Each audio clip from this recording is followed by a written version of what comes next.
Ah, par contre, le tour où tu le fais attaquer, du coup, tu l'exiles du truc. Donc bon, pas fou. Eightfold Maze. Alors, il peut être lancé uniquement durant la phase de déclaration des attaquants et seulement si vous êtes le joueur défenseur, détruisez la créature attaquante ciblée. On fait pas plus spécifique comme sort. Genre vraiment. Euh, Mana Maze, les joueurs ne peuvent pas jouer de sort qui partagent un type de couleur avec le sort qui a été lancé en dernier ce tour-ci. Ok, alors, peut-être, parce que ça peut être le bazar un peu quand même. Hein. Oui, Maze Abomination, Maze Behemoth, Maze Glider. Ça, ce sont tous des trucs qui vont donner le Death Touch, le piétinement, le vol. Il y en a un autre avec la vigilance. Et je crois qu'il en manque un. Ah oui, il manque le Maze Rusher qui donne la célérité aux créatures multicolores. Et donc le but, ça va être de mettre un maximum de créatures multicolores dans notre deck. Je mets déjà 5 couleurs, enfin je mets déjà les 5 parce que je sais qu'on va faire un deck 5 couleurs. Parce que c'est un truc sur lequel je m'étais renseigné par curiosité. La fin du labyrinthe. Je vous montrerai ça quand on y arrivera. Maze Mind Tom, c'est pas du tout ça, c'est juste une coïncidence. Le nom ne convient pas. Maze of East. Dégagez la créature attaquante ciblée. Prévenez tous les... Prévenez tous les dommages de combat qui devraient lui être infligés ou qu'elle devrait infliger jusqu'à la fin... Enfin, pour ce tour-ci. Euh...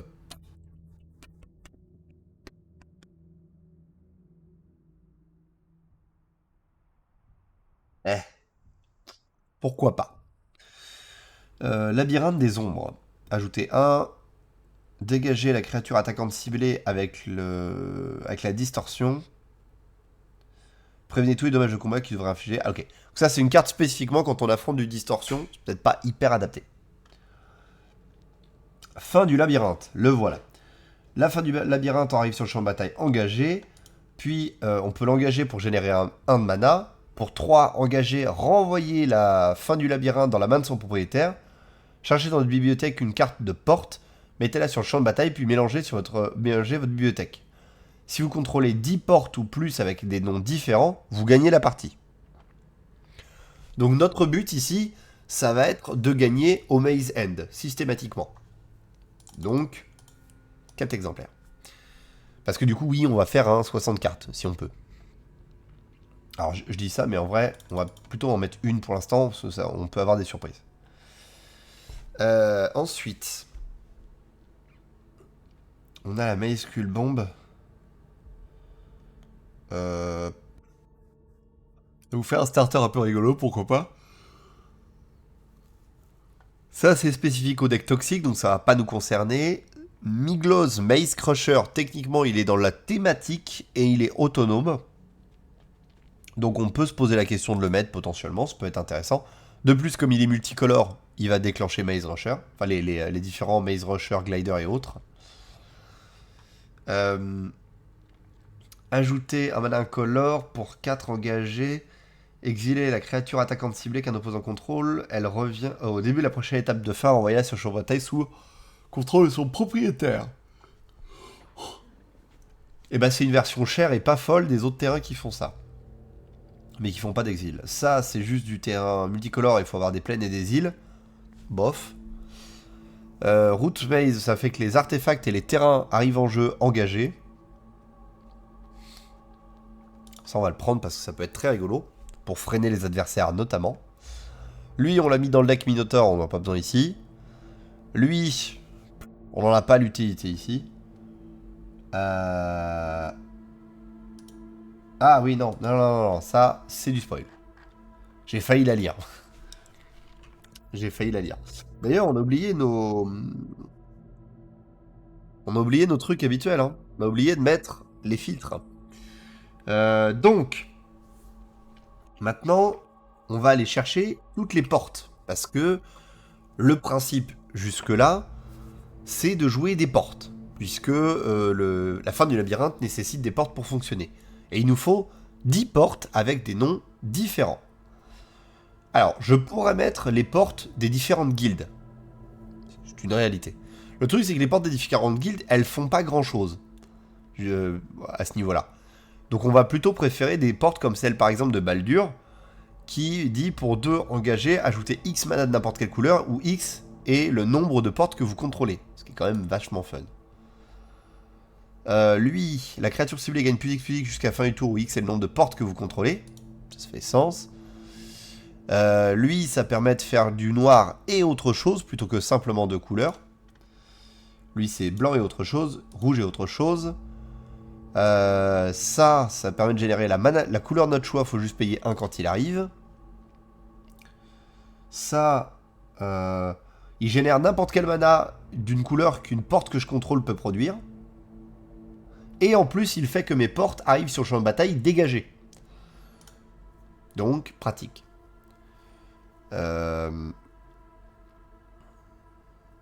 Lui, je peux engager une porte dégagée que je contrôle, en plus de payer 1 et de l'engager celle-là, pour pouvoir générer un jeton trésor.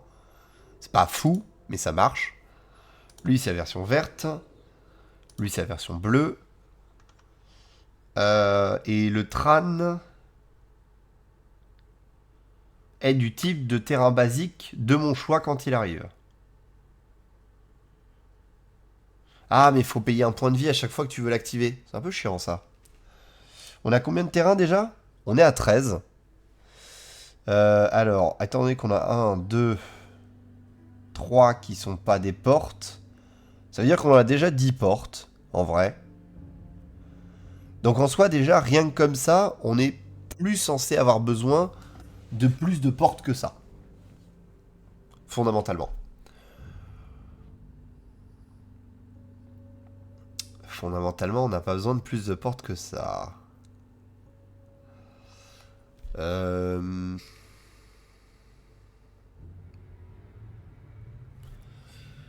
savez quoi? On va aller chercher du Landfall bicolore. Alors, attends, parce qu'il y a un truc qu'il faut que je sache. Est-ce que je peux aller chercher... Ça, c'est une bonne question, ça. Est-ce que je peux aller chercher... Je vérifie juste que la musique est encore en cours. Ouais, elle est encore en cours. Puisque mes enceintes sont tellement basses que du coup, des fois, moi, ça me la coupe de mon côté. Est-ce que je peux aller chercher le fait que c'est une multicolore? Oui, je peux, avec le M.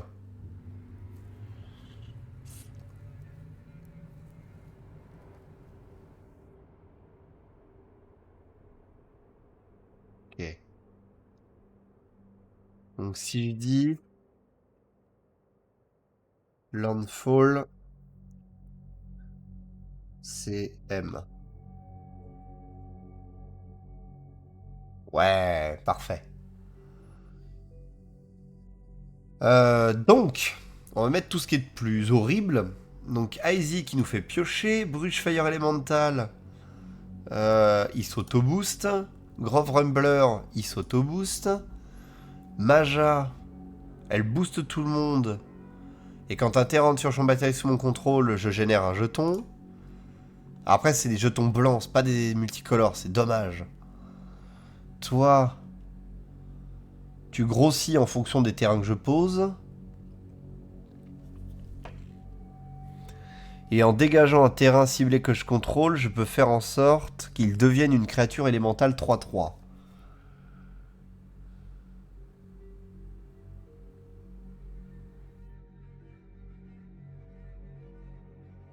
Et je peux jouer des trucs un peu drôles.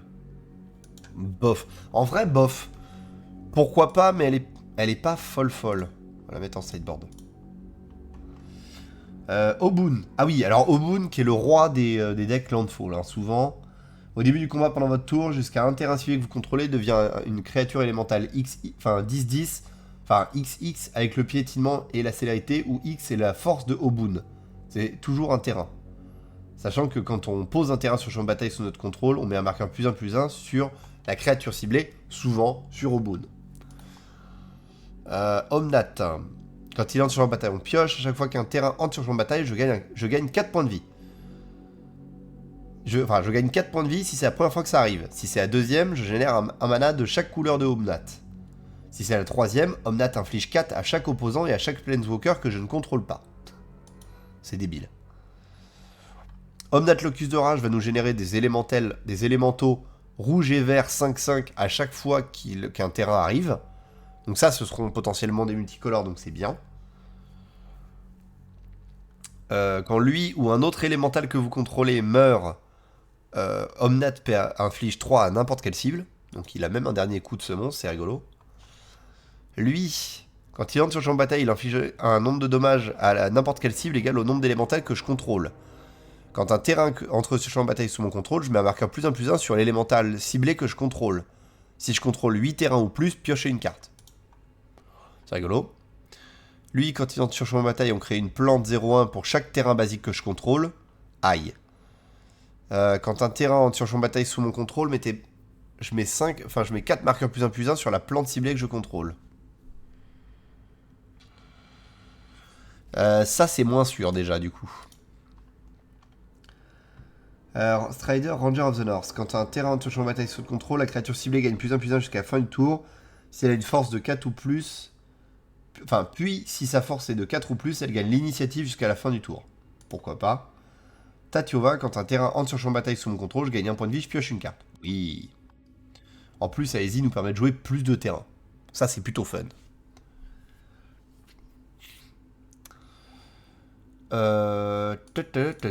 Alors.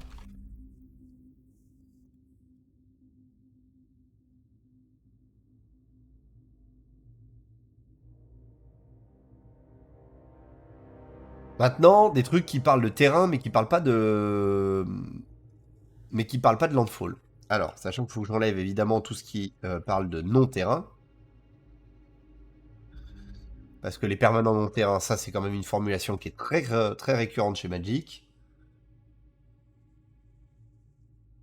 Alors ça c'est pour détruire des terrains. Ça, c'est en fonction des terrains des autres, c'est pas ce qui m'intéresse. Ça c'est du... ah oui, c'est du cycling. Je regarde le lang cycling, mais après. Pour l'instant, on va l'écarter. Je regarderai dans un second temps. Ah oui, Arix Metes, c'est un terrain quand il arrive, c'est vrai.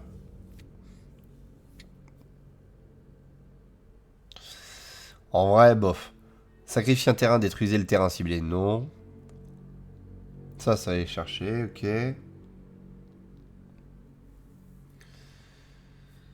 Ça permet d'aller chercher des terrains bases, c'est pas ce qu'on cherche. Ça fait plein de choses, notamment nous laisser jouer un terrain, mais c'est pas trop ce qu'on cherche.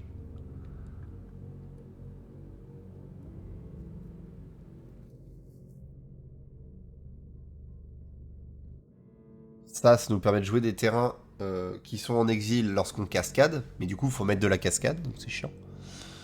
Ça, détruisez le terrain non basique, bah non. Payez 10, dégagez tous les terrains que vous contrôlez, enfin payez 10 points de vie, dégagez tous les terrains que vous contrôlez, on ne peut l'activer qu'une seule fois par tour. Ouais, sauf que c'est pas trop le but en vrai de perdre des points de vie comme ça. Ah, traverser des îles évidemment. Alors.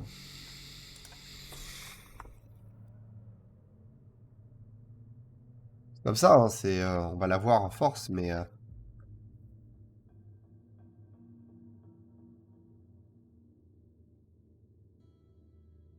On enlève les walks pour éviter d'avoir les island walk et autres. Plus grand à l'intérieur. Euh, Ok, on peut enchanter un terrain pour générer 2 mana d'une couleur et ensuite le sort lancer ce tour-ci à la cascade. En vrai, c'est cher pour pas grand-chose. Euh, Ça permet de défausser des terrains, ce qui est pas trop ce qu'on cherche.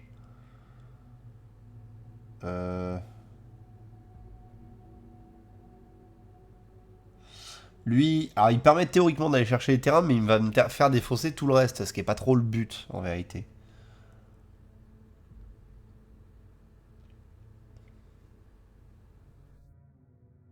Ça, c'est en fonction des terrains base, donc c'est un problème. Euh... Ça, je sais pas pourquoi il me l'a mis là, parce qu'il n'y a pas le mot land. Tulane. C'est un petit peu bourrin, ça. C'est ça le principe, c'est que à chaque fois qu'on pose une créature, on pioche une carte, puis on peut poser un terrain de notre main sur le champ de bataille. Et pour toi, en l'engageant, on peut renvoyer une créature qu'on contrôle dans la main de son propriétaire. En fait, c'est un peu bourrin parce que j'ai pas tant de créatures que soit ça, surtout si je fais un deck 60. Donc en l'état, c'est peut-être pas fou. Ça transforme un terrain en élémental, mais c'est pas ce qu'on cherche. Coalition Victory. Ça peut être une victoire théorique à part, mais on va pas la mettre. Normalement, c'est si on contrôle un terrain basique de chaque type et une créature de chaque couleur, on gagne. Sauf que là, on va chercher. Le but n'est pas forcément d'avoir des terrains bases, donc ce sera peut-être pas fonctionnel.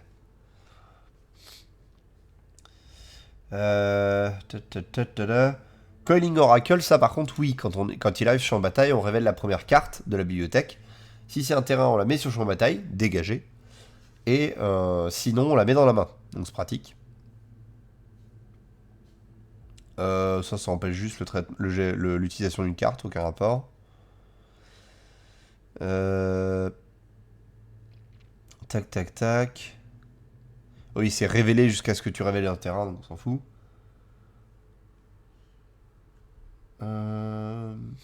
Alors ça, faut exiler des trucs, notamment des terrains, donc c'est chiant. Lui, il a une force et une endurance égales au nombre de terrains que je contrôle. En vrai, il serait pas si cher, ce serait fun. Lui, il commence avec autant de marqueurs loyauté qu'on a de terrain. Ah oui, le Death Reach Shaman, évidemment. Euh, Ça, c'est pour aller chercher du terrain basique. Ça, c'est pour détruire un terrain. Euh, Ça, c'est pour détruire. C'est obligé à sacrifier des terrains non bases. Ça détruit le truc adverse. Enfin, un terrain adverse. Ça, faut sacrifier un terrain. Ou faire sacrifier un terrain. Ça va chercher les terrains vases. Ça détruit du terrain.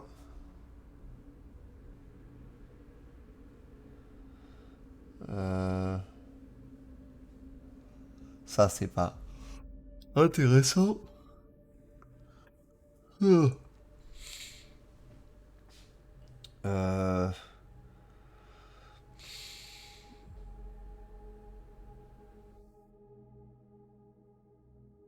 Ça, on crée un jeton pour chaque terrain qu'on contrôle. En vrai, ça peut le faire. Même si c'est juste une 3-3. Euh,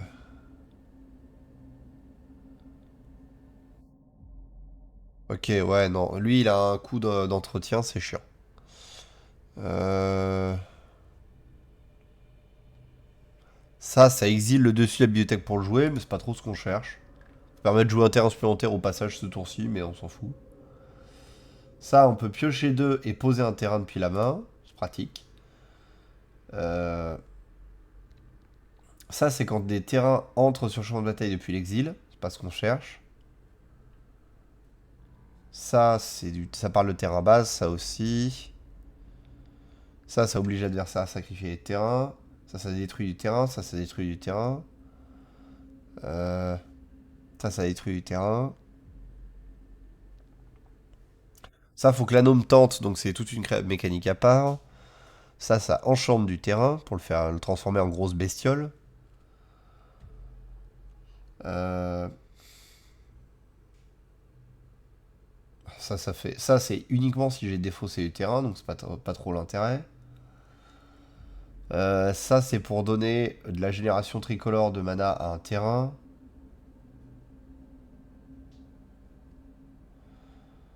Euh, En vrai, ça peut servir. Ça me meule et je vais chercher un terrain, mais ça me meule quand même. Ça, faut sacrifier du terrain. Ça, je pioche une carte et je peux mettre un terrain depuis ma main sur le champ de bataille. En vrai, ça peut être pratique. Euh, ça, je peux. Je regarde les 5 premières, je prends une créature ou un terrain parmi elles dans ma main et le reste au cimetière, donc c'est chiant. Ça, je m'auto-meule.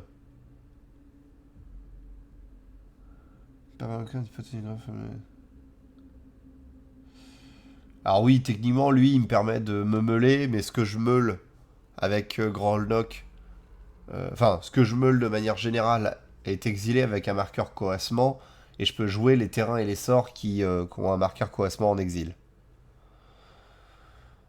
Techniquement, ça fonctionne. Même si c'est hyper dangereux en vérité, hein.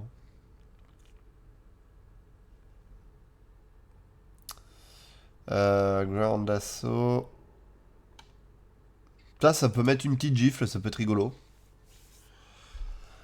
Ça, c'est évident. Ça fait explorer à tous les merfolk qu'on a. Quand il attaque, vous pouvez mettre une carte de terrain depuis votre main sur le champ de bataille. Si vous ne le faites pas, piochez une carte. Trop marrant, ça. Azezon Tamar.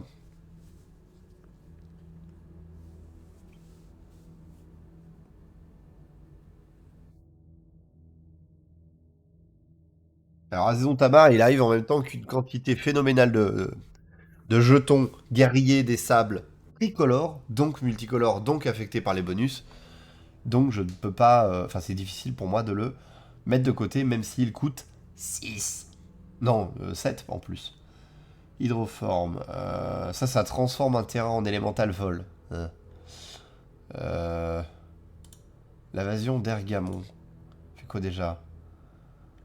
Créer un jeton trésor, vous pouvez défausser pour piocher, et ensuite, quand tu es dans le champ de bataille, vous pouvez défausser si vous le faites, chercher un terrain ou une carte de bataille, révélez-la, mettez-la dans votre main et mélangez.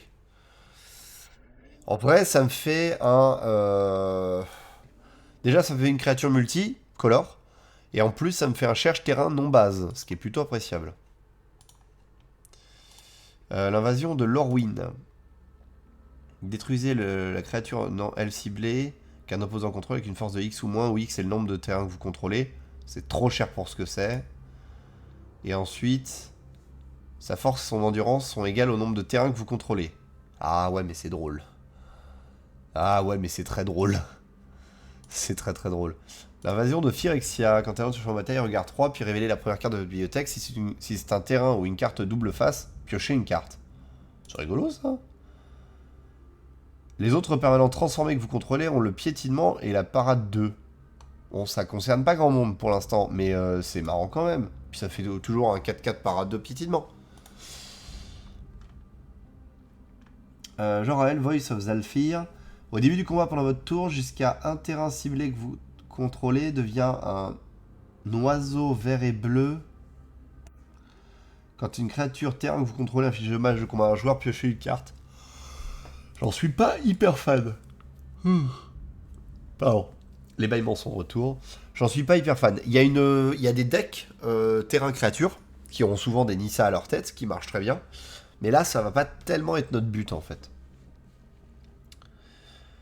Tac, tac, tac. Ça, je me meule de 2. Une fois par tour. Enfin, une fois durant chaque tour, vous pouvez jouer un terrain ou lancer un sort de permanent parmi les cartes de votre cimetière qui ont été mis depuis votre bibliothèque ce tour-ci. Donc, qui ont été meulées ce tour-ci.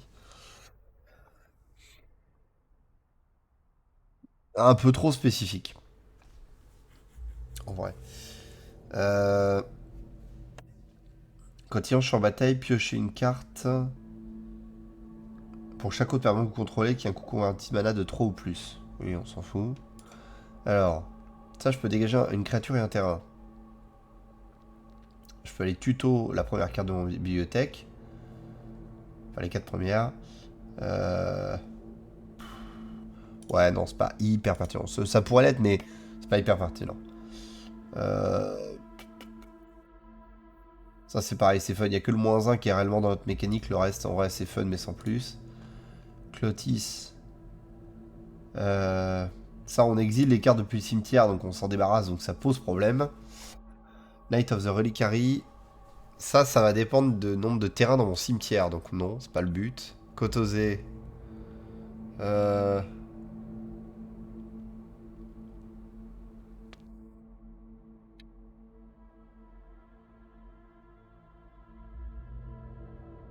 Ça, c'est pour jouer des trucs adverses après les avoir exilés depuis son cimetière et être allé chercher les doublons. En vrai, j'ai dit que je voulais faire un commandant, enfin un 60, mais pour l'instant on se dirige vers le commandant. Donc malheureusement, Kotosé sera plus très utile. Ça, c'est pour tout le monde, donc c'est pas ce qui nous intéresse. Ça va faire en fonction des créatures, enfin des terrains que je contrôle qui ont un type de base, donc c'est chiant. Chaque opposant ne peut pas lancer de sort non créature avec un coût converti de mana supérieur au nombre de terrains que ce joueur contrôle. Ouais. Et lorsqu'un opposant lance un sort, si aucun mana n'a été utilisé pour le lancer, contrecarrer le sort. Bah en vrai, non, parce que c'est pas trop ce qu'on cherche à faire. Alors ça par contre, ça peut faire en sorte que mes terrains créent des jetons, ça peut être rigolo ça. Lui il fait quoi déjà? Tous les terrains que vous contrôlez deviennent des créatures 1-1 jusqu'à fin du tour, sont toujours des terrains. Envoyez la carte de créature depuis votre cimetière sur le champ de bataille, vous perdez un nombre de points de vie égal à son coût converti de mana. Alors, ça en urgence, ça peut être pratique. Si j'ai plus de bloqueurs, que je vois que j'ai plein de terrains, ça peut être le moment de se dire allez, roule. Même si j'utiliserai jamais Death, j'utiliserai toujours vie seulement. Enfin, life. Sacrifier un terrain, non. Défausser un terrain, non. Renvoyer un terrain engagé que vous contrôlez dans la main de son propriétaire, non. Euh... Ça, c'est on va chercher chez l'adversaire, donc c'est pas le but. Lochmer serpent, faut sacrifier des terrains, donc non. Ça, on s'automeule, donc non. Ça, on engage des trucs, donc bof, et on perd des points de vie. Ah oui, lui, c'est la version Jund qui fait que le terrain ciblé gagne une génération de mana tricolore. Je vais sans doute mettre tous les autres petits camarades comme ça, c'est pratique. Ça, je peux jouer des terrains supplémentaires. Et je peux en remonter pour pouvoir donner le piétinement, c'est rigolo. Ça, c'est plus sur l'adversaire, donc on s'en fout là tout de suite.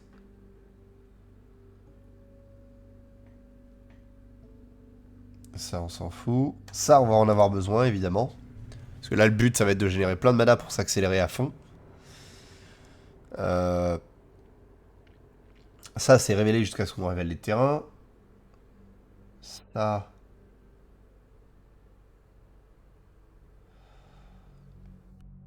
Bof.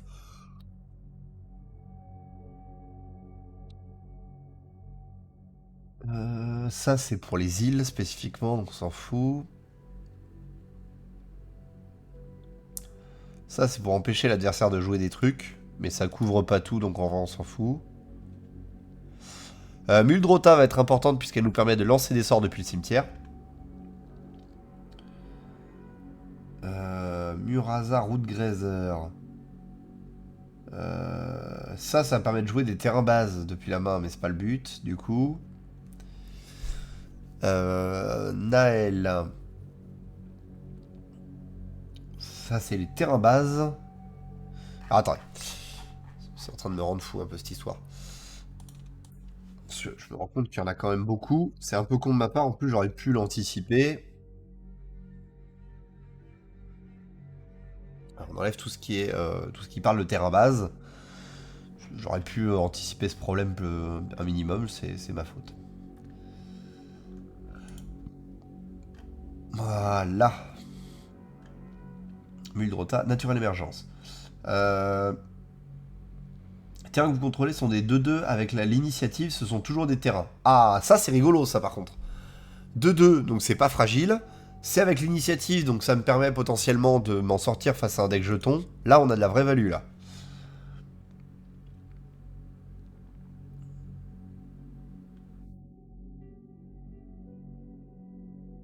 Euh...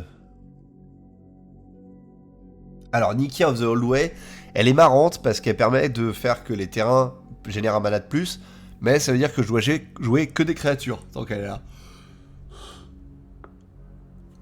Pardon. Ce qui vous en conviendrait n'est pas forcément très très simple à atteindre comme but. Ça fait de la transformation de terrain, mais que jusqu'à la fin du tour, donc on se fait un peu chier.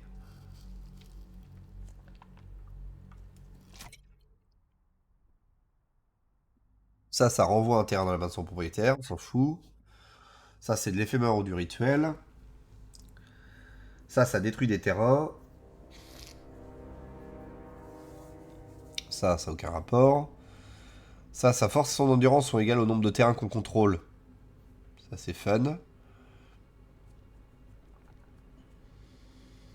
Et ça met des debuffs à l'adversaire si on sacrifie une autre créature ou un jeton lorsqu'il attaque. On a de la génération de jetons, donc on a des trucs à sacrifier, donc ça marche bien. Alors lui, il peut pas être bloqué par des créatures qui ont 2 ou moins en force. Ouais, ça marche bien en créature d'attaque. Après, en vrai... Ouais, non, en vrai. Je vais le mettre en maybe board, mais je suis pas sûr qu'on aura la place pour le mettre. Ça, c'est... C'est un Mirror's Whack, mais pour tout le monde et en faisant un dommage à quiconque essaie de le faire. Ça, faut sacrifier du terrain, c'est non. Ça, c'est détruire du terrain. Euh... En vrai, ça, c'est une version un peu accélérée de pouvoir jouer des terrains depuis le dessus de mon bibliothèque. C'est quand même pas mal.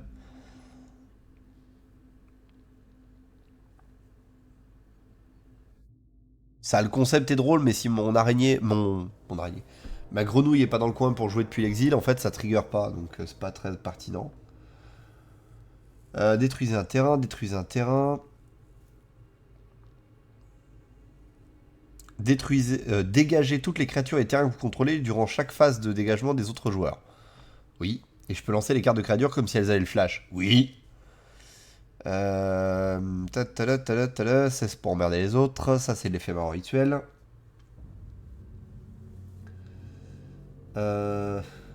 Ça me permet de regarder et de jouer les terrains du dessus de ma bibliothèque à tout moment.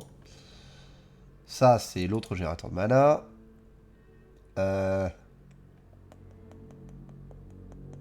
Ça c'est détruire le terrain. Ça fait sacrifier les terrains.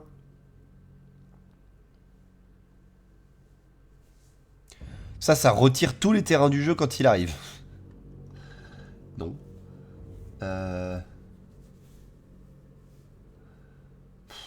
Ouais, mais c'est cher pour pas grand chose.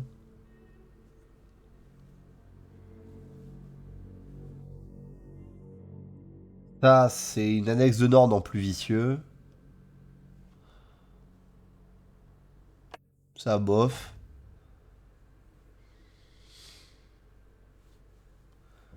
Bof. Ça, c'est pas ce qu'on fait. Rona.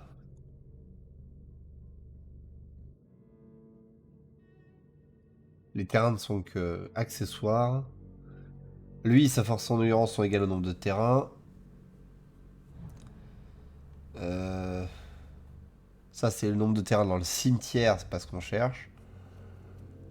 Relic Mons. Ça, c'est accessoire.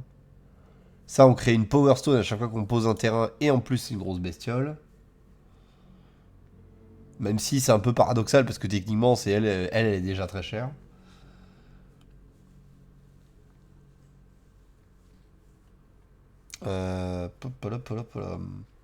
Ça, c'est des îles.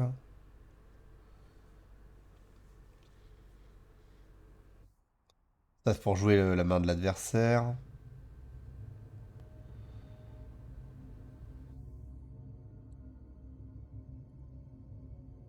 Ah, reviens là, toi.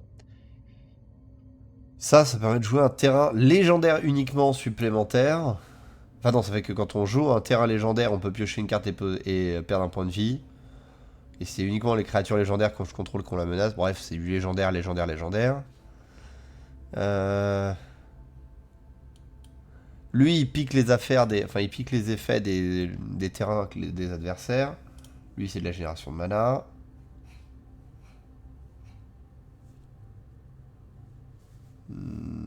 Ça, ça transforme les terrains en créatures 4/4. C'est chiant. Ça, non. Aucun rapport.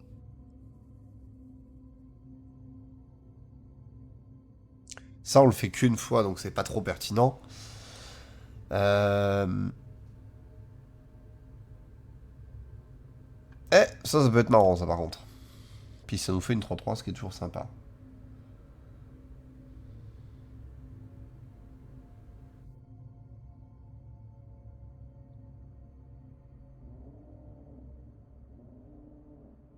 Ok, le Slugger Cover Slime. En vrai, je peux, mais c'est uniquement pour avoir une réaction quand mes terrains sont mis au cimetière, ce qui est pas trop le but. Donc bon. Ça, c'est l'anneau de tente. Tu peux révéler un terrain. Tu peux jouer un terrain additionné à chaque tour lorsque tu lances un sort pioche de cartes au début de votre étape de fin, défausser toute votre main. La théorie est fun, la pratique beaucoup moins. Ou alors ça, il faut jouer en même temps que des trucs qui permettent de finir le tour de manière précipitée, comme le... C'est pas le cadran solaire, mais un artefact comme ça, en mode cadran du temps ou je sais pas quoi, où tu peux l'engager pour finir le tour. Et du coup, tu skips la partie où tu te défausses. En vrai, ça, c'est rigolo, mais si on va chercher l'autre relique à la con. Et je pense qu'on n'aura pas la place, en vrai. Euh, Alors lui, il me permet de défausser des cartes pour faire des trucs, mais quand il entre sur le bataille ou attaque, je peux mettre une carte de terrain de mon cimetière sur le champ de bataille engagée sous mon contrôle. Donc ça, c'est marrant. Euh, Lui, c'est de la génération de terrain. Plop, passage express depuis un tel. Bonne soirée, bonne récup, à la prochaine. Pas de soucis, mon cher Néoblast. Merci pour ton passage. Bonne soirée à toi. Amuse-toi bien sur Halloween. Et la VOD demain et après-demain. Hein, toi-même, tu sais. Et merci pour le petit passage, encore une fois. Ça, faut sacrifier du terrain pour générer du mana, c'est non. Euh, ça... En fait, Scander de ressources, c'est utile dans un seul cas de figure. Un seul cas de figure. Si en face, il y a une encre de mana, c'est le seul cas de figure. Une encre de Mishra, pardon. Parce que l'encre de Mishra, elle dit lorsque vous engagez un terrain pour du mana, perdez un point de vie. Donc c'est le seul cas de figure où c'est pertinent. Sinon, ça ne sert à rien de jouer un Scander de ressources. C'est assez violent. Enfin, presque à rien. Euh...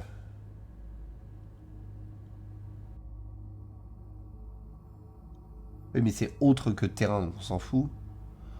Ça, c'est pas fou.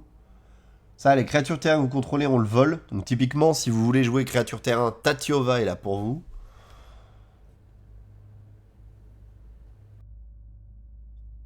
Et ça fait devenir les terrains deviennent des créatures de manière définitive, en plus de rester des terrains, ce qui est pas trop mon délire. Teferi, qui ralentit le lever de soleil. Ah oui, ça permet de détaper des trucs de son côté pendant qu'on engage des trucs de l'autre côté. Techniquement, il fonctionne. Techniquement, il fonctionne. Ça fait pas plaisir, mais techniquement, il fonctionne très bien avec un deck comme ça. Ça, non. Ça, c'est des terrains historiques uniquement, donc c'est soit des terrains légendaires, soit des terrains artefacts, ce qui est quand même un peu spécial.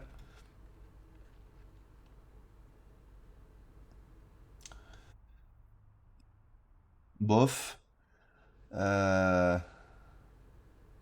Ça, c'est les terrains historiques, encore une fois, donc non. Euh, Ça, faut sacrifier du terrain pour qu'il reste, donc non. Ça, faut avoir des nains à côté pour pouvoir le payer gratos si on sait pas marrant. Et ça permet d'aller tuto du nain.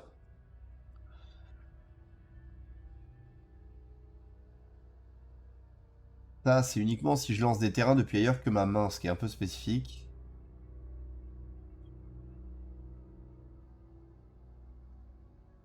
Regard 1, puis révélez la première carte de votre bibliothèque. Si c'est un terrain, mettez-le sur le champ de bataille engagé, sinon piochez-le.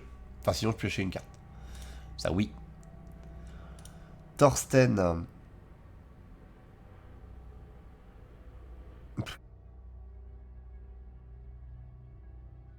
Ça, bof. Alors, la trace d'abondance, on va en avoir besoin. Parce que la trace d'abondance, le principe, c'est qu'on va le mettre sur le maze labyrinthe. Enfin, sur la fin du labyrinthe. Le maze end. Ou alors sur d'autres terrains pertinents, comme celui qui fait que les portes arrivent dégagées. Umbris. Ouais, bah non, ça c'est inintéressant. Ça, oui. Ça. Euh, En vrai, là, le terrain est vraiment accessoire là-dedans, donc non. Lui, sa force uniquement est égale au nombre de terrains que vous contrôlez, mais c'est marrant, et c'est une grenouille, donc on a quand même une interaction avec notre autre grenouille. Voilà. Alors lui, ça double le nombre de compteurs. On a rien à foutre en l'état, donc on va le laisser faire. Lui, ça détruit un terrain. C'est un moment, tiens.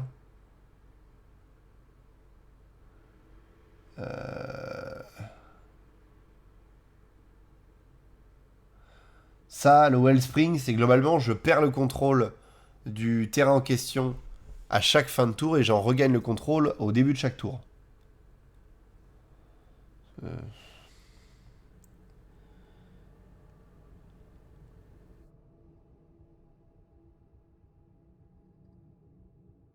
Winter's Night permet... Hop là.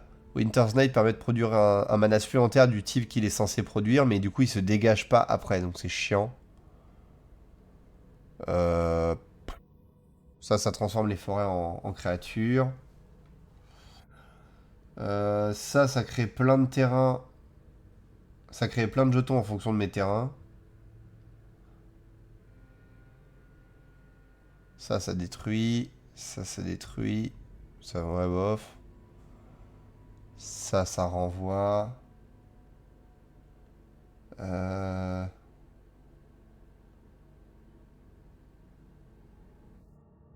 Bof. Lui, il dégage tous les terrains que je contrôle, mais uniquement au moment où je le lance, donc bon, c'est pas fou.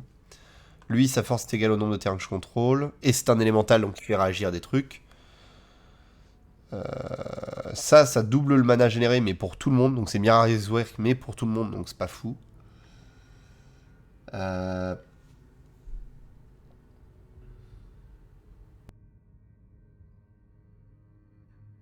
Alors ça, c'est hyper fort, le Ziatora Zenvoid, parce que ça permet de jouer le dessus de sa bibliothèque presque gratos, ce qui est, gros, ce qui est très très drôle. Euh, Ça, faut sacrifier d'autres créatures, donc c'est chiant. Ça, pour un engagé, vous pouvez mettre une carte de terrain depuis votre main sur le champ de bataille engagé, ce qui est cool. Pour 4 engagé, piochez une carte. Si vous contrôlez 8 terrains ou plus, piochez 2 à la place. Donc ça, grosse value. Alors, on a 76 cartes. On en a beaucoup trop. On en a beaucoup trop, sachant qu'il y en a certains qu'on a mis en peut-être. Donc déjà, on va enlever ceux qui sont en peut-être, vu que de toute façon, ils vont pas pouvoir rentrer. On va enlever aussi ceux qui sont en maybe board, puisque de toute façon, ils ne rentreront pas. Alors, déjà, mana value. Je vais voir un truc. J'ai très peu de trucs à 1. Et chiant. Mais ça, à la limite, ça se réglera avec du Sol Ring et autres machin. Là, la problématique, c'est que... alors, je vais faire un waste, on s'en fout. Euh, voilà. 13. 13, 13, 13. Si je mets 22 et que je fais ça, je suis à 35. Impec. Ah non, j'ai pas trop de cartes. Impeccable. Je n'ai pas trop de cartes. Ah bah alors attends. Parce que si j'ai pas trop de cartes, dans ce cas-là, il y a des trucs qui se négocient. On a vu que j'avais 2 cartes de trop. Enfin, il me reste 2 emplacements.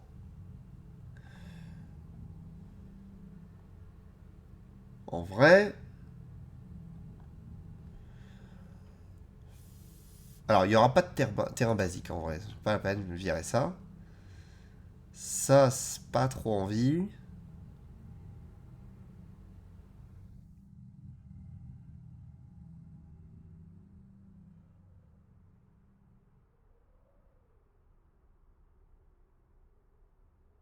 Ça, en vrai, non, on va pas tellement jouer land créature, donc c'est pas la peine.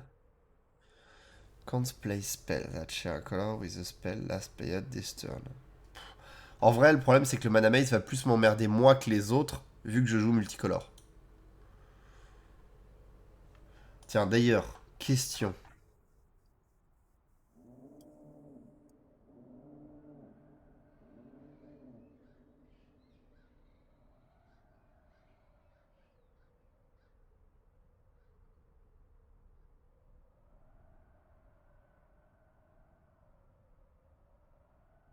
Est-ce qu'il parle de gate?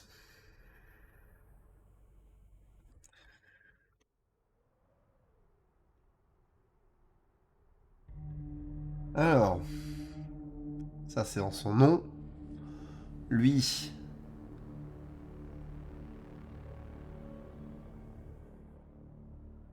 Alors lui, important. Celui, à chaque fois qu'il inflige dommage de combat à un joueur, sachant qu'il a un parade payé 9 points de vie et qu'il a la menace, regardez les 9 premières cartes de ma bibliothèque. Je peux mettre une carte de porte parmi elles sur le champ de bataille. Puis, si je contrôle 9 portes ou plus, le reste des 9 cartes, enfin les 8 cartes restantes, je les mets dans ma main. Sinon, je mets le reste en dessous de ma bibliothèque dans un ordre aléatoire. Très marrant. Alors ensuite, on va regarder. C'est peut-être moi qui... Il a la double initiative tant que vous contrôlez une porte. C'est rigolo, mais en vrai, une 3-3 pour 5, je sais que je vais avoir plein de portes, mais ça reste pas fou en fait. Au moindre sort, il peut un peu sauter, ce qui m'emmerde. Euh...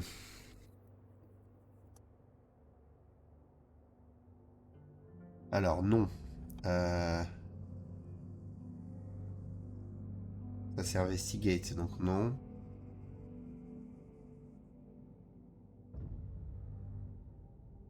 Investigate. Investigate. Investigate. Investigate. Bon. Et du coup ça...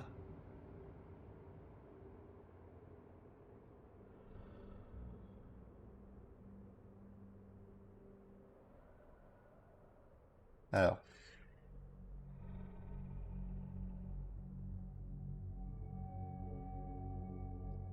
Merci de ne pas me mettre d'investigate. M'en fous de l'investigate.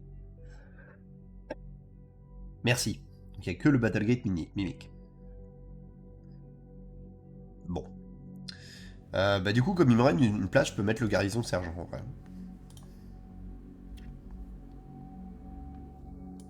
Ce qui fait qu'on n'aura pas ça et ça. Du coup, on va mettre les portes. Ah non, tiens, si. Je voulais voir un dernier truc.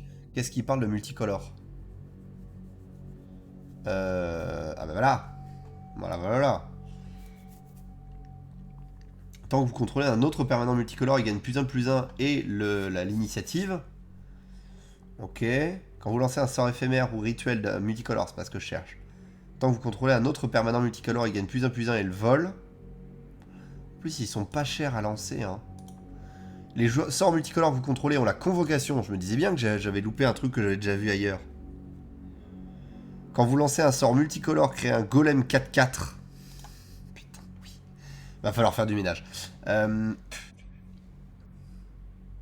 Alors non, ça va chercher dans la... mince. Ça va chercher dans la réserve, ce qui est pas possible. D'ailleurs, faut qu'on regarde pour le commandant, parce que là, on n'a pas de commandant. Quand vous lancez un sort multicolore, il gagne +3 jusqu'à fin du tour. En vrai, ça c'est... Enfin, ça c'est que jusqu'à fin du tour, donc ça m'emmerde un peu. Tant que vous contrôlez un autre permanent multicolore, il a +1 et le Death Touch. Trop marrant. J'arrête Cartalion.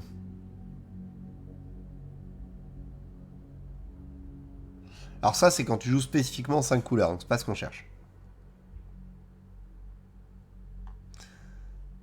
Ça, c'est quand on joue toutes les couleurs aussi. Lui, il a +1/+1 et la célérité.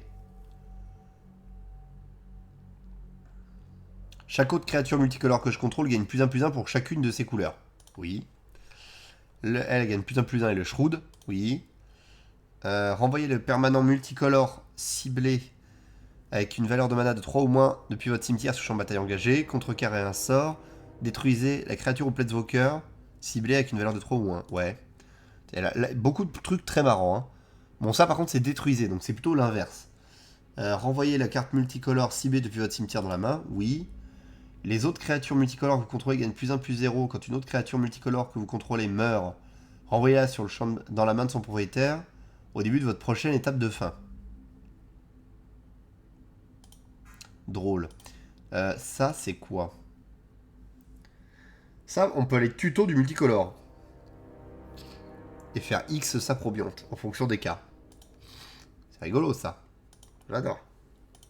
Et lui, renvoyer toutes les créatures bloquantes ou bloquées dans la main de leur propriétaire. Alors, renvoyer toutes les créatures bloquantes ou bloquées par la créature ciblée dans la main de leur propriétaire. Contrecarrer le sort multicolore ciblé. En vrai, ça m'intéresse déjà moins. Ok, j'ai vraiment mis trop de trucs là par contre. Donc déjà, il me faut plus de gates.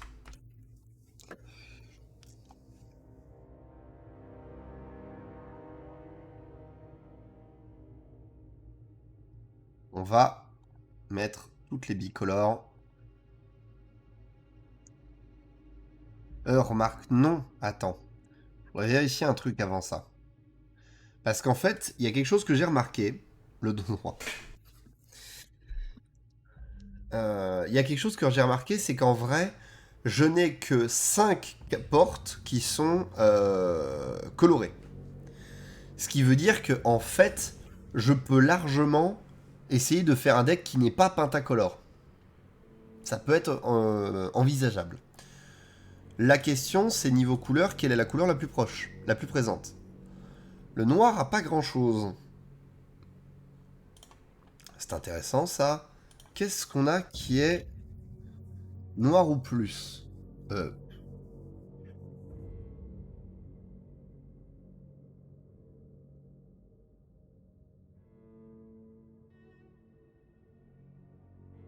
Alors, on a l'invasion de Lorwyn qui est drôle mais sans plus. On a lui qui est marrant mais en vrai on s'en passe. Ah oui, ben on a lui qui est obligatoire.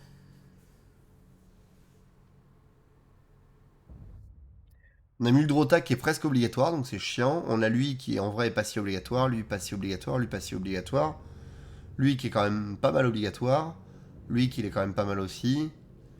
Lui qui est beaucoup moins. Ah ouais, non, ouais, d'accord. C'est un problème. En vrai, il y a plein de trucs bien avec du noir, donc... Chiant. Ouais, en fait, le problème, c'est que si la couleur que j'ai en le moins est pertinente, tout l'est. Et alors là, ça devient difficile. Donc ouais, on va mettre les... On va mettre toutes les portes, et puis c'est tout. Puis c'est pas grave, ce sera marrant. De toute façon, les portes arrivent dégagées grâce à une de mes portes, donc... Petite question annexe sur le fonctionnement d'Archilect. Quand tu regardes les stats de couleurs, si une carte peut générer un mana de n'importe quelle couleur, Archilect rajoutera un pips pour chaque couleur. Oui. Si tu as une carte qui dit générer la couleur de votre choix, il te génère, enfin ici dans le producteur, il te génère tout. Exemple très très simple. Alors t'as compris ce que je veux dire, mais je vais quand même donner un exemple pour ceux qui nous suivent. Je vais prendre n'importe quel deck. Iron Swarm. Iron Swarm est un deck bleu et incolore.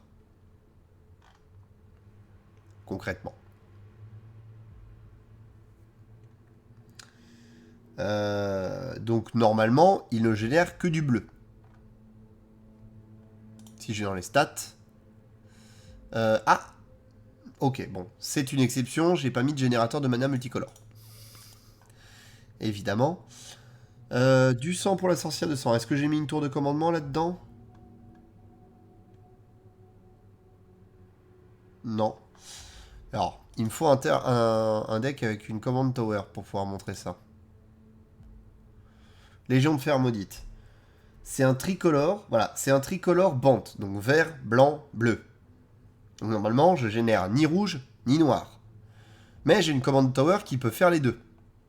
Qui peut faire tout. Du coup, ici, alors voilà. Include non-identity couleur. Parce que avant, ça te le mettait par défaut.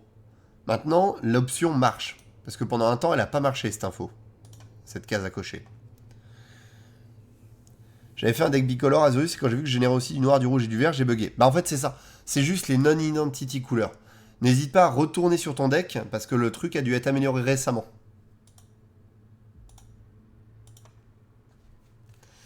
Je vais essayer de voir sur un deck qui n'est pas commander aussi. Parce que là il le dit non-identity par rapport à la couleur parce que c'est un commander. Mais si je prends par exemple, tiens, pouponnière huileuse. Est-ce que je génère toutes les couleurs là dans celui-là? Voilà. Là tu vois, c'est un deck absent. Mais comme j'ai le seed core qui génère la couleur de mon choix tant que c'est pour faire du Phyrexian, bah, j'ai techniquement un producteur de rouge et un producteur de bleu. Parce que j'ai le seed core. Et d'ailleurs, si je verrouille ça, si je verrouille ça et que j'enlève le seed core, voilà, je produis plus de rouge ni de vert. Enfin, ni rouge ni bleu. C'est mon seed core qui me propose ça. Parce que en deck 60 cartes, tu peux pas dire quelle est l'identité de ton deck. D'ajouter au nom de la couleur. Alors, si c'est un deck 60 cartes, si c'est pas un deck commander, c'est normal Vampire. Parce que tant qu'il n'a pas de commandeur identifié dans le deck, il ne va pas considérer le concept de couleur, enfin de colorimétrie de deck, d'identité couleur. C'est juste ça. Cela, tu vois, par exemple, je ne l'ai pas non plus l'option. Hein, parce que je suis sur un deck Legacy Vintage. Sur un deck commander, il te mettra l'option. Tout simplement. Du coup, je suis à 23 terrains, m'en manque un. Hein.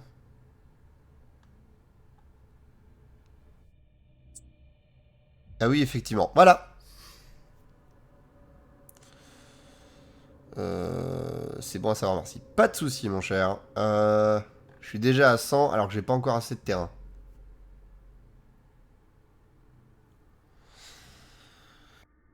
Euh...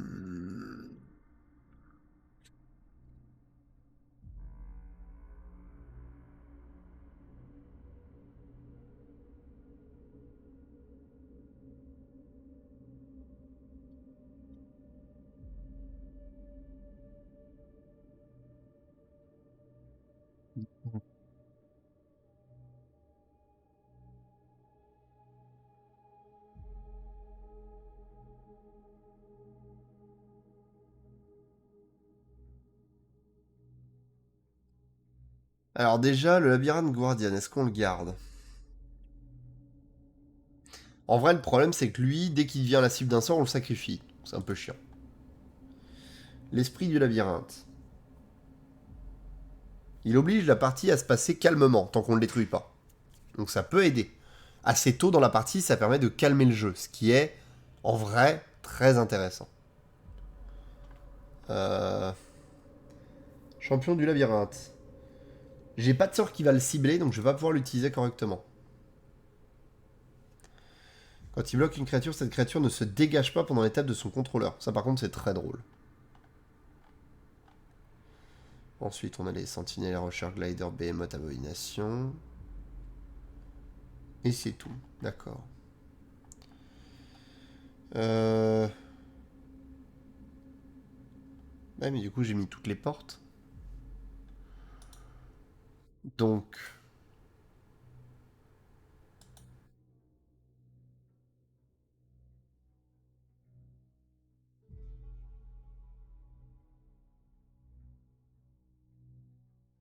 On va mettre tous les Boonslands. Parce que du coup c'est thématique hein, quelque part. Enfin tous les Boonslands bicolores. Vu qu'ils sont, ils sont affilié au guild. Donc forcément, ça va avec.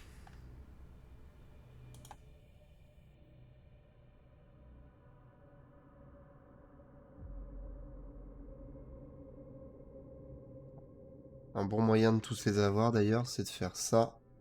And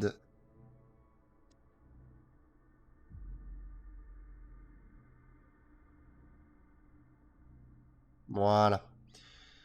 Tac, tac, tac, tac, tac. Hop, hop, hop, et hop. J'en suis à combien? 33. Il manque 2 terrains.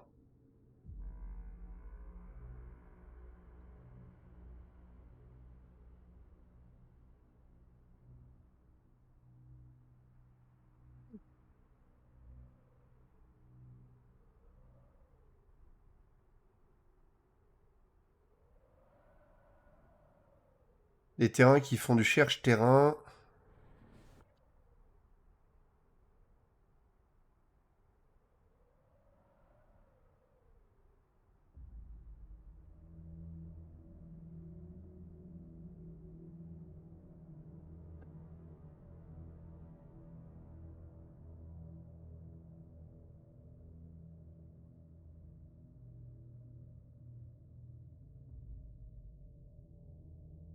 Islande, dans Islande, il y a le mot land.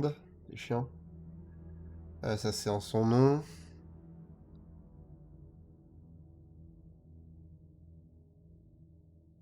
Euh... Lui, il fait truc chromatique en vrai, donc c'est marrant. Hein.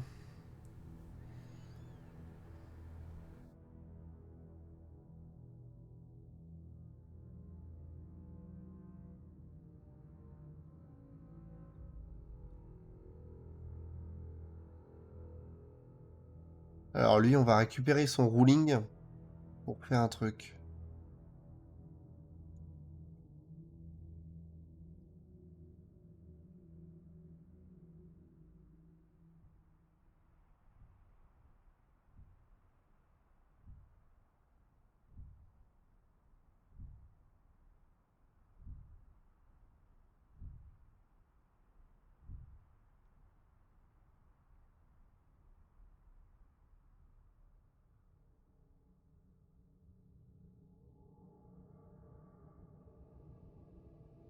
Alors, pas de terrain qui fait ça, évidemment.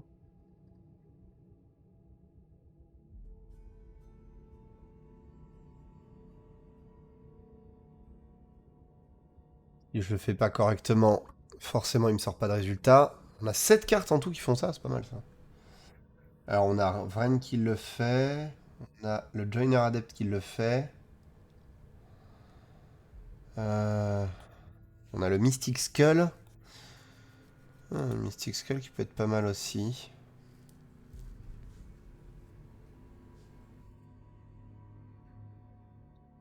Le Vren Railbreaker, il va nous permettre de jouer depuis le cimetière, ce qui est quand même pratique. La chromatique lanterne va être très appréciée. Le Mystic Skull en vrai est pas forcément absolu, mais ça nous fait une créature 5-6, ce qui est quand même sympa. Pour pas si cher que ça. La Joiner Adept nous permet de l'avoir très tôt. Un peu à la manière de la chromatique lanterne. Et il faut absolument que j'ajoute un...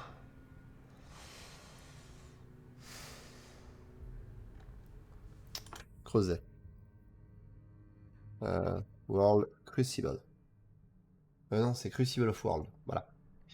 Parce que le Crucible of World nous permet de jouer les terrains depuis cimetière. Parce que dans un deck labyrinthe, les gens vont détruire des terrains. C'est presque un absolu à ce niveau-là. On a 13 cartes à retirer. Ça, par contre, c'est beaucoup.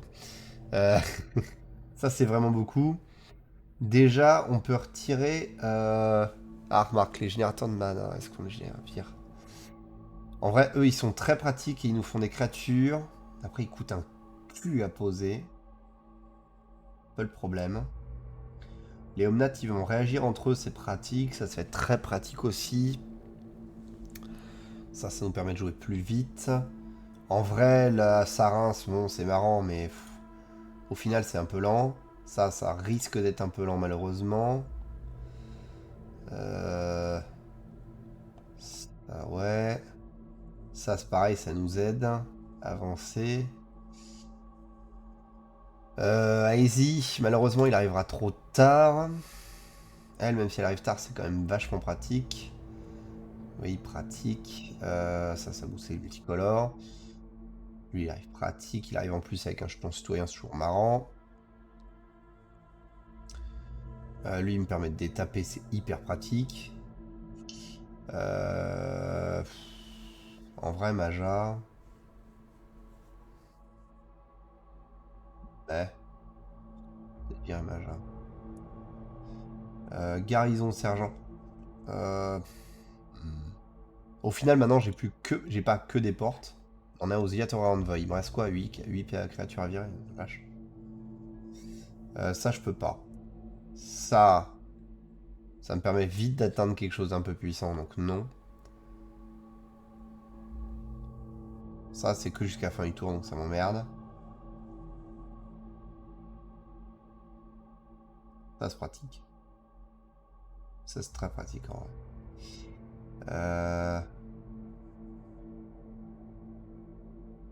Ça, en vrai, au final, j'ai d'autres cartes qui le font mieux. Qui font plus de trucs. Léomnat, il faut surtout pas. Lui, c'est très tôt un emmerdeur, donc c'est pratique. Obune, évidemment. Après... Ah, remarque, Obune, il nous met en danger les créatures quand même, on va le virer. Ça lui permet de faire le troll avec les terrains. Après, je joue pas... Je joue un peu de Landfall, mais j'en joue pas tant que ça en vrai. On peut la virer.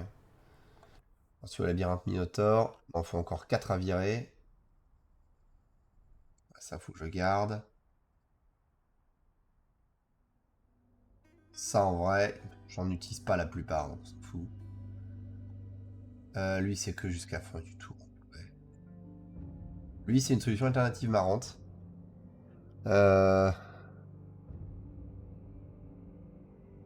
Lui, ça nous fait régulièrement des trucs.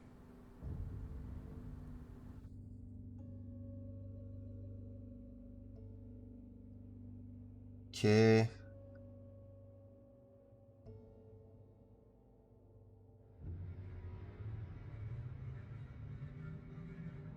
En effet, un peu cher, c'est ce qui m'emmerde. Hein. Arada.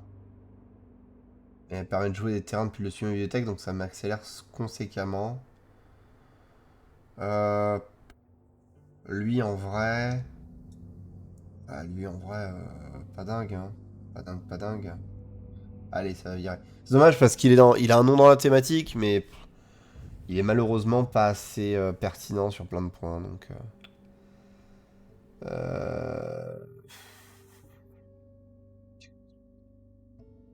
Ouais, si ça fait des golems, c'est fort quand même.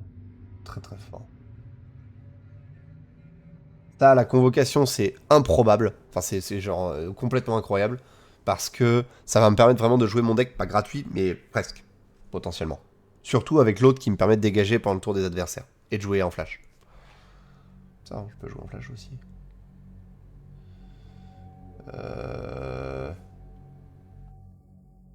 Méthode Crucifix. C'est ça. Je peux jouer en flash, je peux dégager pendant le tour des adversaires, donc comme si j'ai la convocation en plus, c'est juste incroyable. Zimon, j'en suis à Zimon, il me reste un à virer. Zimon, je peux surtout pas la virer. Trazios. En vrai, ça coûte 4 de faire son regard 1. Allez, ça dégage. Impec. Labyrinthe Raptor, il reste quoi? Bah attends. On va laisser Trazios quand même, on va mettre le Labyrinthe Raptor hors d'usage parce qu'il est pas fou, en vérité. Là où le reste, c'est quand même un peu fun. Il reste que du fun and games en fait, donc... Ah, il y a lui éventuellement qui est pas fou. Ah tiens, si, on va le virer lui. Et on va mettre à la place un terrain supplémentaire. J'ai même envie d'en mettre 2 supplémentaires des terrains. Donc je vais quand même virer Trazios. Parce que... Alors en dehors du fait qu'on a toujours pas de commandant. Hein, parce qu'il faudrait... En vrai, dans la relique Harry Tower, c'est pas nécessaire. Mais, bon, le Carn Bastion non plus, en vrai. Je peux remettre le Trazios. Donc là, le problème, c'est qu'on n'a pas de commandant.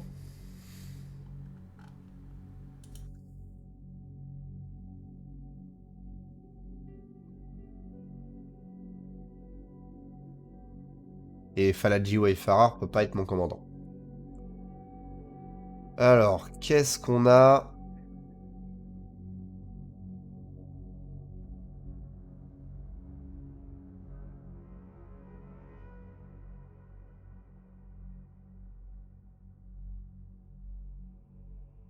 Legendary Creature, c'est Uberg Hollande.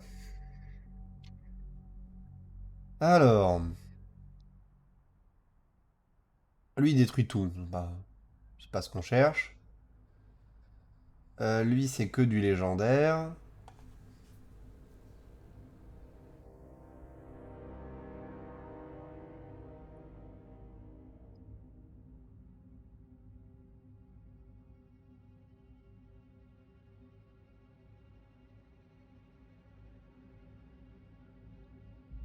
Là, on va avoir besoin de l'aide de EDH Rec. Enfin, de tenter de voir si EDH Rec a pas la réponse. Parce que.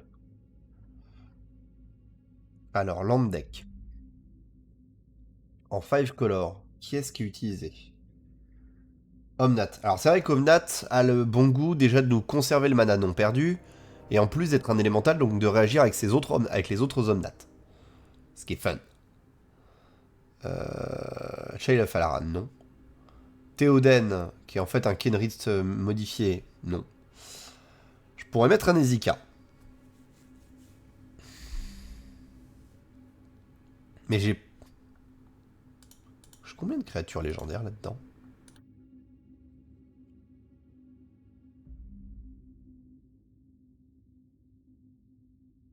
J'en ai 17 quand même. Pas mal. C'est pas mal, c'est pas mal. Mais c'est pas fou non plus. Euh...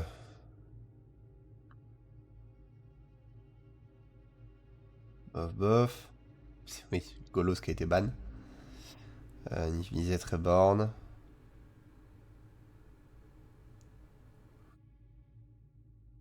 Ok. Alors c'est vrai que le Nifmizet Reborn peut être marrant. Le Joda peut être pas mal aussi. Euh...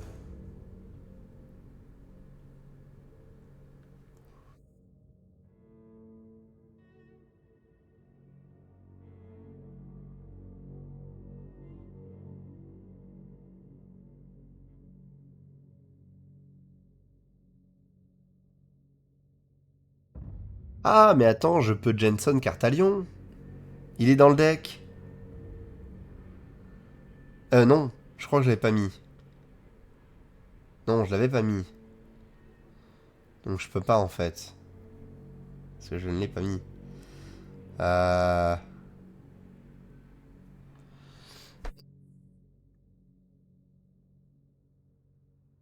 Bah en vrai, je mettrais bien un Omnat quand même. Hein.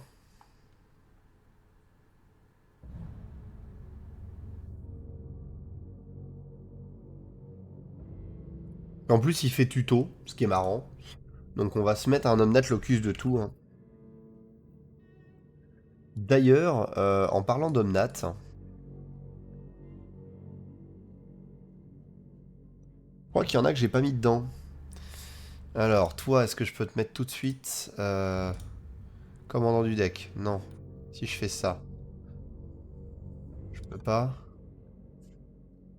Bah non, je suis con parce que je suis en... Je suis en sandbox, donc le mode commandeur, il n'existe pas. Paf, voilà, t'es commandant du deck maintenant. Enrica Domnati. Ah oui, d'accord. Ça, il y a le locus de mana.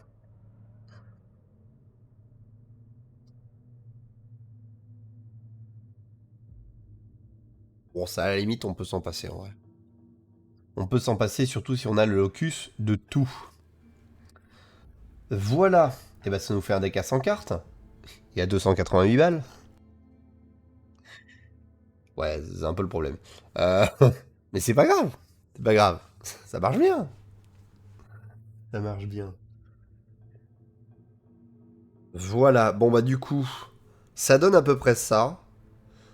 Ce qu'il faudra quand même retenir de manière très importante sur ce deck, c'est que...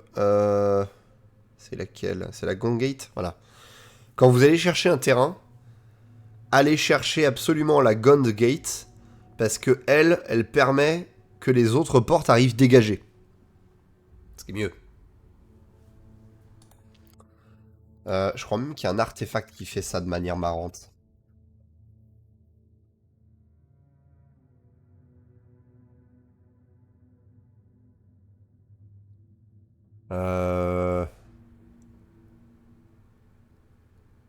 Ça, c'est l'amulette de vigueur.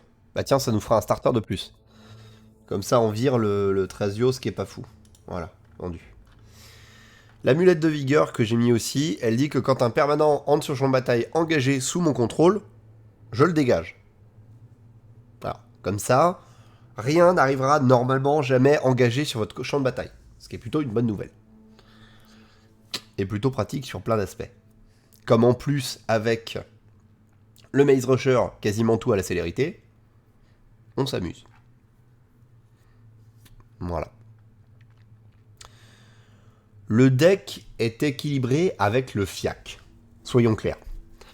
Rien qu'en termes de génération de mana,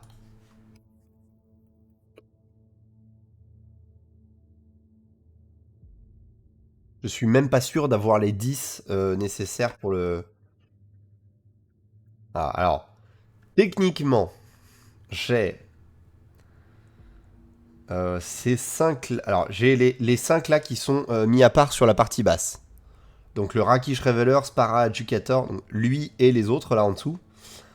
Eux, je peux faire en sorte que mes autres... que un terrain de mon choix génère 3 couleurs. Enfin, je génère soit l'un, soit l'autre, soit le troisième. J'ai Ziatora qui me permet de jouer un terrain gratuit à chaque fois qu'il touche un joueur, ce qui est quand même un peu spécifique. Donc globalement, déjà les 5, on considère que c'est des demi, Ziatora aussi. Donc ça fait 6 qui sont des demi, ça fait 3. En admettant qu'on essaie de compter. Lui, techniquement, il nous génère du mana une fois de temps en temps. C'est un demi aussi, donc 3,5. 4,5. 5,5 parce qu'en plus c'est une fois qu'il est transformé uniquement.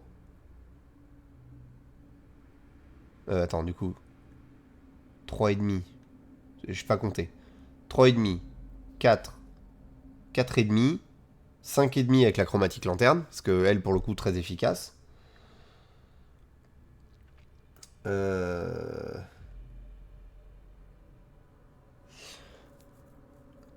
Lui, c'est à chaque fois que c'est la... Alors lui, c'est spécifique, donc on va le prendre qu'en demi. Donc ça fait 6. 7.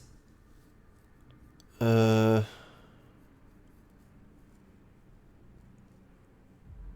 lui, c'est uniquement le contre... Alors après lui, ça génère en plus le mana supplémentaire est généré de la couleur qu'on choisit. Donc c'est vraiment hyper versatile. Ça va faire 7. Ça... Non. Ça, 8. Ouais. Je suis sur un petit 9. Donc techniquement, je suis sur un petit 9 et je n'ai que 32 terrains. Donc techniquement, on est un peu léger en mana. Techniquement. En pratique, comme il y a plein de trucs pour jouer des terrains plus vite, ça se fait. Et qu'il n'y a que des bilands. Donc il n'y a normalement pas de problème de mana, de couleur de mana. Mais déjà, il y a un problème énorme là-dessus quand même, sur le fait que, certes, on a visuellement beaucoup de gestion, enfin de tricks pour avoir du mana, mais en vrai, on n'en a pas tant que ça. Donc il faut faire très attention avec ce deck et il ne faut pas hésiter à le recalibrer autrement. Typiquement, le Mystic Skull qui devient une Mystique Monstruosité, je l'ai laissé parce que ça fonctionne bien et qu'en plus ça fait une 5-6, ce qui est quand même assez drôle. Mais il pourrait très bien être remplacé par un Arcane Signet, une Commander Sphere ou un Sol Ring. Bon, surtout un Arcane Signet ou un Commander Sphere pour les couleurs. Assez facilement. Donc n'hésitez pas là-dessus. Voilà, voilà. Du coup, eh ben on va se laisser là-dessus, je pense. Je pensais faire plus, mais en vrai, je suis un peu à plat. J'avoue, puis j'ai faim. J'ai vraiment faim. Vraiment très très faim. Du coup, attraper ça. On va aller là-dessus. Et on va pouvoir clôturer tout ça. Voilà. Hop, sachant que, je vais le rappeler quand même pour ceux qui n'étaient pas là au début et qui sont arrivés en ninja entre-temps, ce deck a pour but de gagner à l'aide principalement de cette carte-là. Hop là.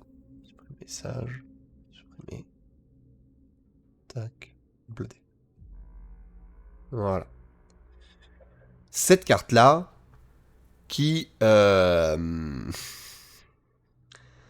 dit que pour 3 on l'engage, on renvoie le Maze End dans la main de son propriétaire, on cherche une porte dans la main dans la bibliothèque, on la met sur le champ de bataille et on mélange la bibliothèque, puis si on contrôle 10 portes ou plus qui ont des noms différents, ce qui est du coup pas dur en commandeur, on gagne la partie.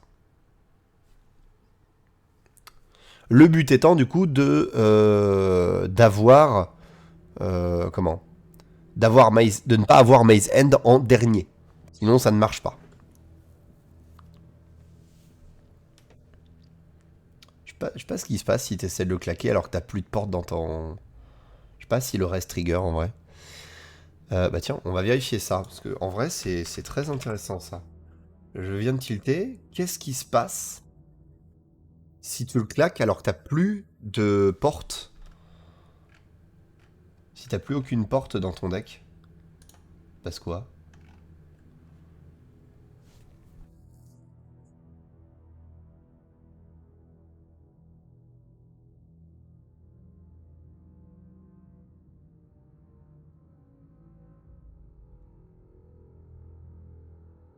euh...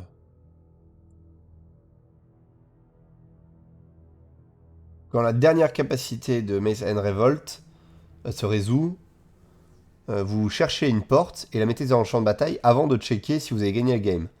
Cette vérification de si on a gagné la game, se passe même si vous n'avez pas mis de porte sur le champ de bataille de cette manière. Voilà. Voilà. Donc du coup, simplement, si il sort en dernier, tu le caques, enfin tu le casses, tu vérifies que t'as plus de porte, mais normalement t'en as plus. Tu n'en poses aucune, parce que tu ne peux pas en poser, puis la suite se passe et tu gagnes la partie quand même. Donc tout va bien. Par les pouvoirs qui me sont conférés, je déclare solennellement que ce Magic Tower est réussi au nom du Père, du Fils et du Saint Padim. Amen. Tout à fait. C'est terminé. En vrai, je dis que je suis fatigué, mais ça se trouve, lundi, vous allez me retrouver en stream. Bon, en vrai, je pense pas. Parce que là, je vais en profiter pour me poser. Et aussi pour essayer de faire le tour un petit peu des projets de ce que je veux faire en stream. Parce que j'ai envie de faire des trucs un petit peu nouveaux, de supplémentaires, de voir un petit peu jusqu'où je peux pousser le stream. Donc, mais vous inquiétez pas, Magic sera toujours au rendez-vous. Parce que s'il y a bien un truc que je ne lâcherai jamais, c'est ça. C'est un petit peu tard pour le lâcher, soyons honnêtes. Je n'ai pas fait tout ce chemin pour si peu. Pour m'arrêter maintenant. Voilà, le deck est posté. Le Magic Tober est donc désormais terminé. C'est quoi? Je vais même faire avec vous l'image finale. On va s'amuser à ça un petit peu là. J'en profiter pour rattraper. Parce que j'ai un petit peu de retard sur ça. Paf. Paf. Hop là.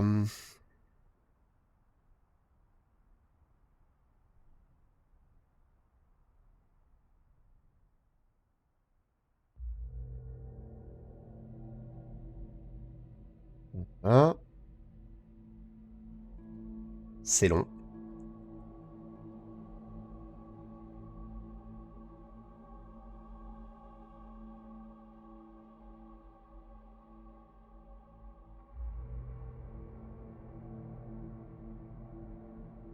Hop.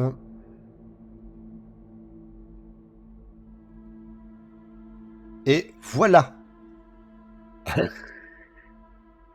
C'est terminé. Et on va même s'amuser à aller chercher un petit quest. Vite.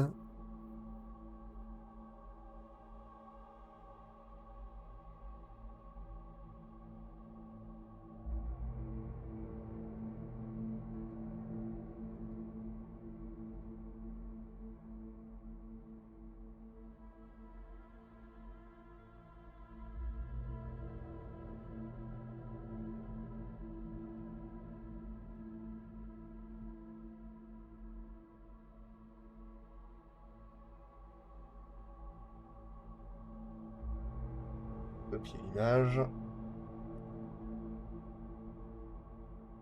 Oula, trop gros. Beaucoup trop gros. Hop.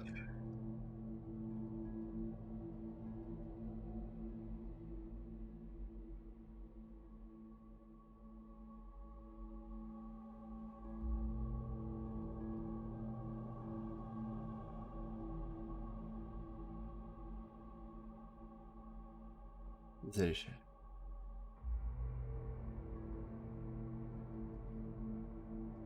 Voilà. Quête complétée. Ah même, c'est quoi? On va même le mettre. Parce qu'on va mettre sur un autre cake pour pouvoir le coller là.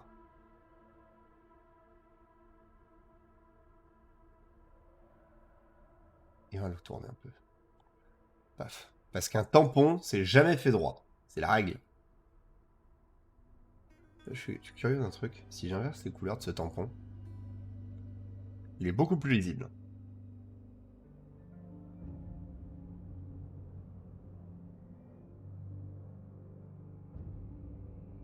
En plus, le musique de victoire de FF, ce serait parfait. Oui.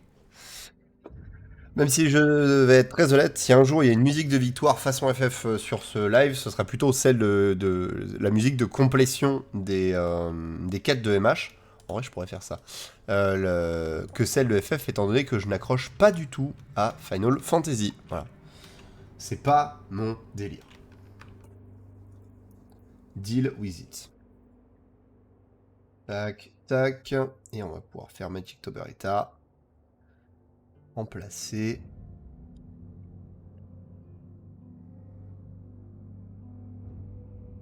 Et enfin...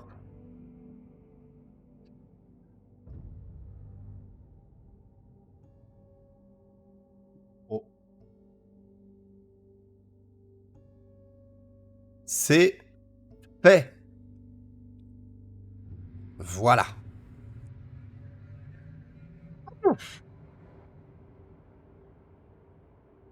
Impeccable. Ça, c'est fait. Ouais, puis du coup, ouais, effectivement, ça commence à redescendre un peu là à l'intérieur. Vraiment, je vais pas épiloguer plus que ça parce que sinon, je vais sans doute claquer en plein milieu du stream, ce qui est pas forcément plus intéressant, ne serait-ce que pour vous.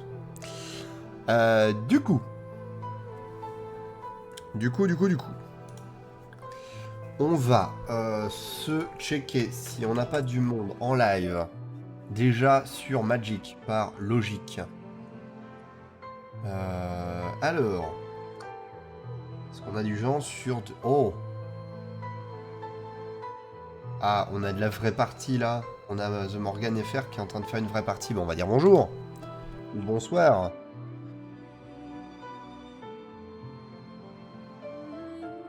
Impeccable. Impeccable. Voilà. Bon, du coup, je vais vous laisser avec The Morgan qui est en train de faire une partie sur Spelltable. Moi, je vais aller me nourrir et je vous invite à en faire autant, bien évidemment. Je vous souhaite à tous une excellente soirée, un bon appétit, bonnes vacances de stream quelque part. La VOD de hier paraîtra du coup demain à 8h. Normalement, je crois que je l'ai déjà upload. Si c'est pas le cas, je ferai ça là tout à l'heure. Et cette VOD paraîtra jeudi matin à 8h. Ensuite, il y aura un gros écart de stream pendant, je pense, une semaine et demie. Je pense qu'on va faire comme ça. Petite semaine et demie. Comme ça, on revient le dimanche 12 novembre. Juste après l'avant-première d'Ixalan. Comme ça, on revient bien frais et dispo dessus tous ensemble. On fait le débrief et on repart sur les chapeaux de roue à partir de là. Voilà. Donc, sauf imprévu, rendez-vous 12 novembre, 17h, pour la reprise. Et peut-être, en fonction de ce que je fais, qu'il y aura des petites surprises supplémentaires, en plus de débrief magique. Voilà. Sur ce, je vous laisse et je vous souhaite une excellente nuit les oursons. À la prochaine. Bye.